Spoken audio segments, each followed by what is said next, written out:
കണ്ണൂർ അഴീക്കലിലെ ഒഡീഷ സ്വദേശിയുടെ കൊലപാതകത്തിൽ പ്രതി പിടിയിലായിട്ടുണ്ട്. ഒഡീഷ സ്വദേശി മഗു മാലിക്കാണ് പിടിയിലായത്. വിവരങ്ങളുമായി നിഖിൽ അളവൂർ ചേരുന്നുണ്ട്. നിഖിൽ, ക്രൂരമായ കൊലപാതകമാണ് അന്ന് നടന്നത്.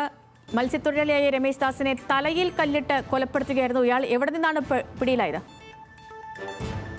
ലക്ഷ്മി, ഇയാൾ എവിടെ നിന്നാണ് പിടിയിലായത് എന്നതുൾപ്പെടെയുള്ള കാര്യങ്ങൾ ഏതായാലും ഈ ഘട്ടത്തിൽ പോലീസ് പറഞ്ഞിട്ടില്ല. ഇയാളുടെ അറസ്റ്റ് രേഖപ്പെടുത്തി എന്നത് മാത്രമാണ് പോലീസ് അറിയിച്ചിരിക്കുന്നത്. കഴിഞ്ഞ ദിവസം 2 ദിവസം മുന്നേ തന്നെ ഇയാളെ കസ്റ്റഡിയിൽ ഉണ്ടായിരുന്നു എന്നാണ് പോലീസിൽ നിന്ന് നമുക്ക് ലഭിക്കുന്ന വിവരം. വിശദമായ ചോദ്യം ചെയ്യലിന് ശേഷം ഇയാൾ കുറ്റസമ്മതം നടത്തി ഇന്ന് അല്പസമയം മുൻപ് എന്നാണ് നമുക്ക് അറിയാൻ സാധിക്കുന്നത്.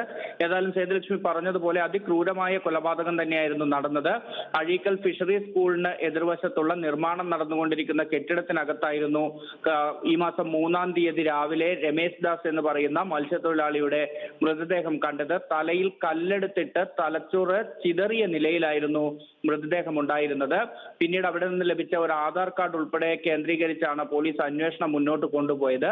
ഈ അന്വേഷണത്തിലാണ് പിന്നീട് ഈ ഒഡീഷ സ്വദേശി തന്നെയായ പ്രതിയിലേക്ക് പോലീസ് എത്തുന്നത്. ശരി നിഖിൽ, വ്യക്തമാണ്.